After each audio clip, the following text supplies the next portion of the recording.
By the time Albrecht was designed, the nearby cities of Charleston and Savannah were both more than 200 years old. How they deal with the challenge of historic preservation makes for a genuine tale of two cities. Our cover story is reported now by Cowan.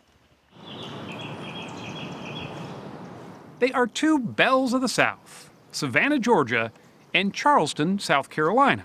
About 100 miles apart, they've been rivals for centuries, debating everything from which has the best manners to which makes the sweetest tea. But these cities have something in common, too. Just how to preserve their moss-draped southern charm without turning their backs on progress. There's a lot of jealousy between the two of them, I must say. Retired American history professor John Duncan was born in Charleston, but has spent the last 50 years in Savannah. His home, off Monterey Square, was built in 1869. How can you keep a city like this charming and preserve its history and yet still move forward at the same time? Well, many Savannahans would say we wouldn't want to move forward at the same time. We're happy just the way we are, thank you very much.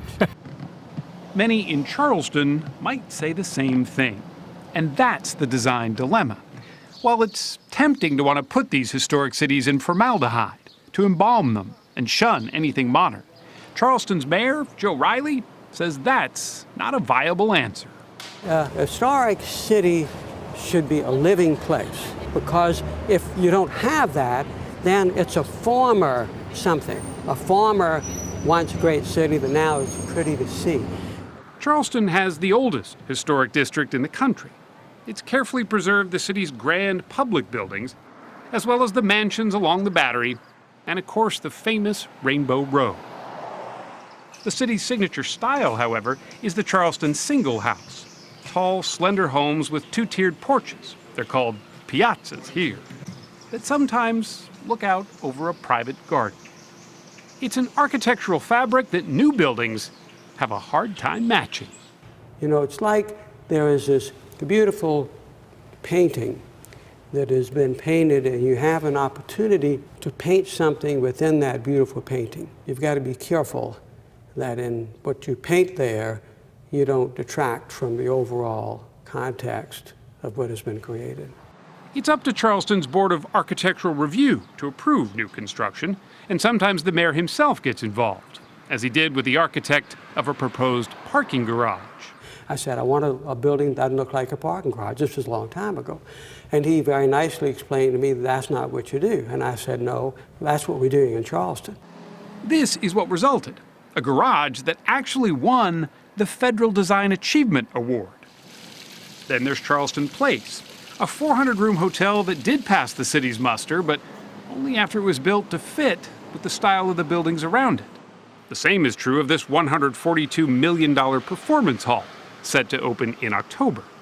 But for modernist architects like Ray Huff, Charleston's restrictions can make new design a bit tricky. What we're having now is a bit of clash of values, as it were, in trying to determine how do we find that right balance. When Clemson University designed this contemporary building to house the school's architecture center in Charleston, it was met with such opposition, the plans had to be scrapped. The process of going through getting permits and what have you for a building is an extremely difficult process in Charleston.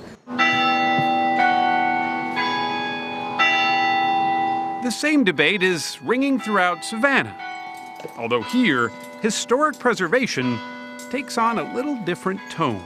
Is there a general sense about sort of modern contemporary architecture coming into Savannah? I think we embrace it. But we ask serious questions about whether this building will contribute to the city. Christian Sotil is the Dean of the School of Building Arts at the Savannah College of Art and Design, and he's the architect behind this, the school's new Museum of Art. We set out to design a building that would communicate across 3 centuries. It's a contemporary building, but one that incorporates what was left of the oldest surviving antebellum railroad depot in the country. We actually like to use the term creative preservation. Historic is looking backwards, and preservation sounds like you're just kind of hanging on. That's not very hopeful. Where creative preservation is making and saving. It's both. That depot is one of more than 70 historic sites that Savannah's College of Art and Design has saved and repurposed. Everything from a former county jail to what used to be a 19th century armory. It really is a living laboratory. Many of the buildings, like this one, look out on perhaps Savannah's best-known feature, its squares. There are 22 of them in all, a design unique to Savannah. In fact, it's considered one of the nation's first planned cities. While it's not as old as Charleston, Savannah's historic district is much larger, stretching from the waterfront, where buildings like Savannah's Cotton Exchange still stand, to neighborhoods where homes with gas lanterns and intricate ironwork sit beneath the Spanish moss.